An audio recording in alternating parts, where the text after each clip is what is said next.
Bonjour les amis, nouvelle vidéo aujourd'hui pour parler d'Alexandra Brazinville qui a pris la parole par rapport à tous les scandales de meurtre qui secouent la vie politique française et elle va revenir notamment sur l'affaire François Asselineau, vous l'avez vu dans une vidéo d'hier. Il a piqué une énorme colère par rapport à cette affaire et à ses problèmes judiciaires chez TVL. Eh bien, Alexandra Brazinville va nous en reparler. Mais juste avant de l'écouter, comme d'habitude, n'oubliez pas de vous abonner, le pouce, le commentaire, le partage, le boost de la vidéo. Et encore une fois, je vous demanderai d'être gentil et bienveillant dans les commentaires sous la vidéo. Et je vous invite bien sûr à aller suivre Alexandra de Brazinville. On l'écoute, on en parle juste après. Avec mes mots à moi, euh, d'une triste affaire qui va sortir ces jours-ci publiquement dans les médias et qui met, je dirais, dans la tourmente un homme politique euh, que vous appréciez, je le sais, et qui se présente aux futures élections présidentielles de 2027. Nous allons essayer de comprendre pourquoi tous ces hommes politiques, dès qu'ils ont une certaine puissance de responsabilité, ne peuvent pas s'empêcher d'être mêlés à des affaires de mœurs, à des affaires relativement sordides qui desserrent complètement leur capacité à politiquement redresser notre nation et à aider notre peuple. Avant, je voulais remercier Madame Sinclair qui a fait une émission où elle parle de moi avec beaucoup d'à-propos et de gentillesse.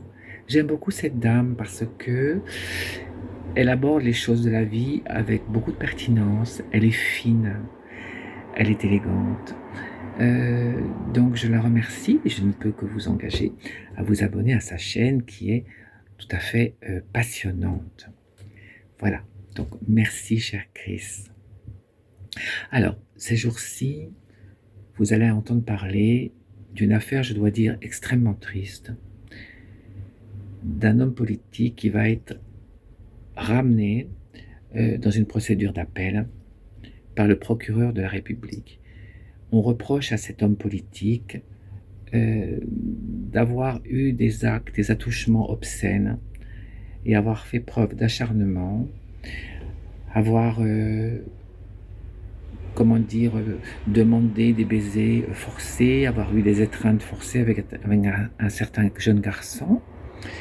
Ce jeune garçon de plus est décédé dans un accident de voiture extrêmement brutal et inexpliqué le 5 juillet de l'année 2025. Et l'affaire aurait pu en rester là, mais le procureur de la République a décidé, malgré le décès du garçon, de la victime, de reprendre à son nom, je dirais, l'instruction et de faire justice.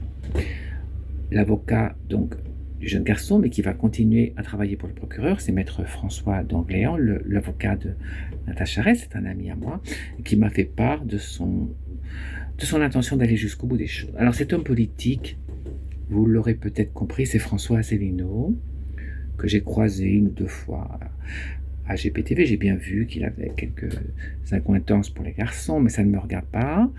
Je trouve fortement dommageable qu'il soit mêlé à une affaire aussi triste, car paradoxalement, ça dessert totalement sa qualité politique et sa propension à vouloir redresser la patrie et à aider notre peuple.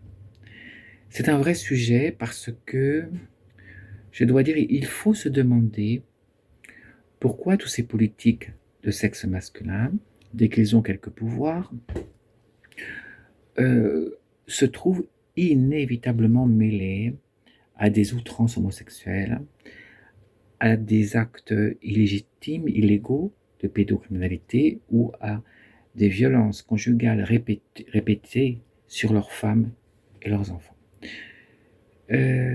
Durant toutes ces années où j'ai mené mes combats sur le terrain, je les ai tous vus commettre des horreurs et des outrances, surtout sur les lieux de prostitution clandestine, où ils s'attaquaient à toutes ces personnes que l'on livrait à l'esclavagisme sexuel, y compris des enfants. Je les ai tous vus, à l'exception d'une personne, Monsieur Philippe de Villiers, jamais. Je ne fais pas la promotion de Philippe de Villiers, j'essaye d'être juste. Tous les autres, je les ai vus faire des choses absolument abominables. Alors, ce qui me tracasse, c'est que j'espère que la magistrature ne fait pas cette action de rouvrir une instruction d'appel pour évincer ou mettre de côté un candidat de qualité à l'élection présidentielle 2027. Car ce serait extrêmement grave de faire ça. Et j'espère que la justice fait son travail par conviction pour rendre justice, c'est le cas de le dire, rendre des comptes et laver l'outrance qu'a subi un jeune garçon. Moi, je n'ai jamais voulu, malgré des propositions, je dois dire, assez mirobolantes, intégrer un parti politique à cause de ça. Parce que dans tous les partis politiques, il y a des hommes de pouvoir qui sont mêlés, je le répète, à des affaires outrancières, particulièrement sordides et abominables, surtout de pédocriminalité. Et moi, mon combat, ma priorité des priorités a toujours été de m'occuper, de préserver les victimes et de faire en sorte que toutes ces pauvres personnes ou ces jeunes enfants soient mis à l'abri et en sécurité par rapport à ces agressions. Donc voilà pourquoi je n'ai jamais fait confiance à aucun homme politique. Je vous répète, le seul que je n'ai jamais vu participer à quoi que ce soit, c'est monsieur Philippe de Villiers. C'est le seul et unique. Tous les autres sont impliqués. Voilà ce que je voulais vous dire. Évidemment, ces propos n'appartiennent qu'à moi, hein, bien sûr.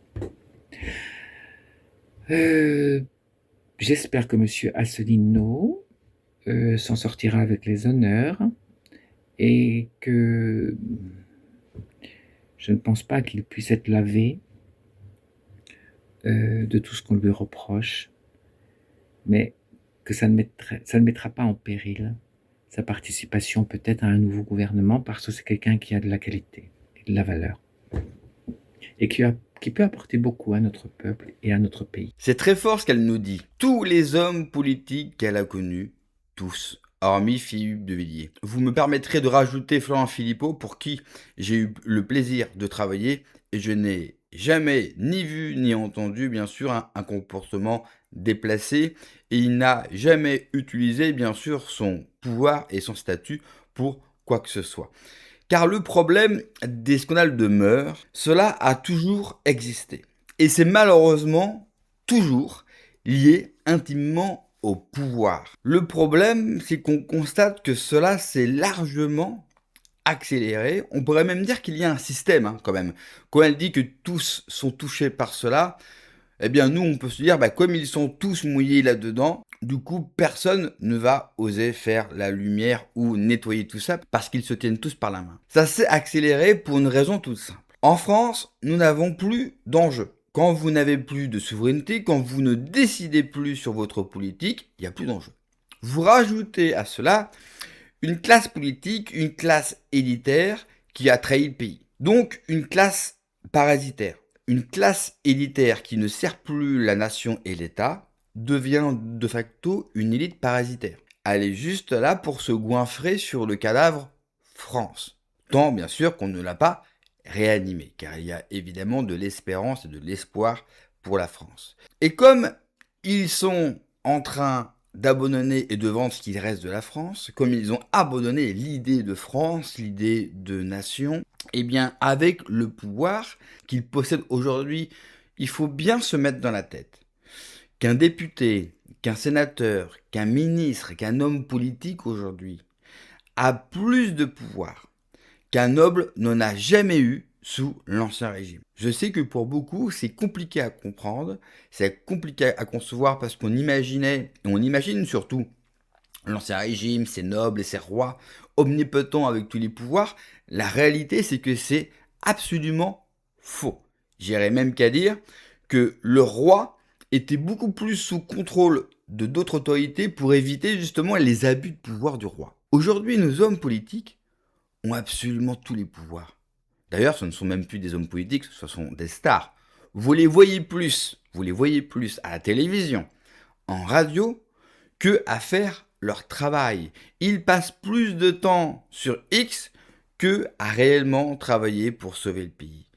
Et ça rajoute bien sûr à la folie qu'amène le pouvoir. Quand vous n'êtes pas structuré, quand vous n'avez pas une cause qui vous dépasse, car la France doit dépasser tous les clivages. Souvent, on a du mal à me coller une étiquette politique, souverainiste pour les uns, droitard pour les autres, gauchiste. Vous savez, moi, mon seul combat, c'est la France. Seule la France prévaut, et elle prévaut sur tout. Quand vous avez affaire à des gens où seul leur bénéfice, seul leur plaisir compte, il est normal de voir une multiplication, bien sûr, des scandales de mœurs, et cela va s'accélérer. Et puis, bien sûr, quand vous avez affaire à une classe politique qui est éclaboussée de scandales de mœurs, pourquoi voulez-vous qu'ils luttent contre la pédophilie? Oui, parce que généralement, l'un va avec l'autre. Et puis, elle parle aussi de la magistrature française. Malheureusement, on le sait, une partie de la magistrature française est touchée, bien sûr, également par ce scandale. Je vous rappelle que dernièrement, un juge a été chopé avec plus d'1 million de fichiers pédopornographiques. Donc, il n'y a qu'une seule chose pour en finir avec cela.